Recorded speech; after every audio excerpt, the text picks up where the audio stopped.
when we talk about atmospheric pressure, oftentimes we'll designate it as P atmospheric. And it is, looking at the number, 1.013 times 10 to the fifth pascals. So we'll use this over and over again, so you want to become familiar with it. So think about what this is saying.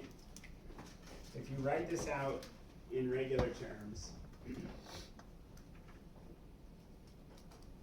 if I can get this right, 1, 2, 3, 4, 5, or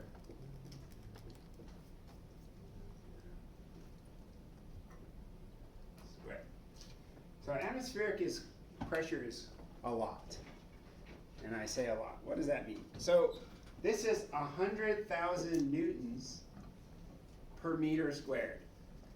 So remember, what is a newton? What's the equivalent? How do we think about the weight of a newton? Right?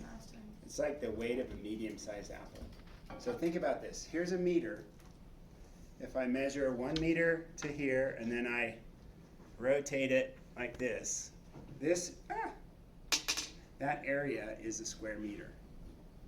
So what's the visual for atmospheric pressure? This is 100,000 newtons per meter squared. How can we visualize atmospheric pressure? 100,000 apples loaded down on this square meter. Okay, think about that. Do you think that would be heavy? Pretty. Yeah, Yeah. I think it would be heavy. So every day we walk around in this sea of atmosphere that's pushing down on us with this pressure equivalent to 100,000 apples per square meter. That's a lot. Think about it. We've evolved to be able to deal with these pressures. Okay? And this is why when you change altitudes, the pressure, in terms of Florida to Colorado and those sorts of things, right?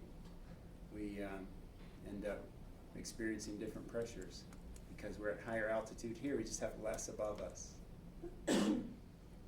That's a lot. Now, another thing to think about. The classic, how many of you did the crumpled can experiment in high school? Anybody? One? Okay. So here we go. We have a can. We put a vacuum pump on it. And what does a vacuum pump do? It sucks the air out of the can. So because it sucks the air out of the can, it crushes the can. You have to change your thinking when it comes to atmospheric pressure. When you remove the air from the can, it's not because you're drawing a vacuum that you're sucking it and the can shrinks. It's totally the opposite idea. When you remove the air from the inside, there's no equal and opposite air on the sides. And then the air on the outside, the atmospheric pressure crushes the can.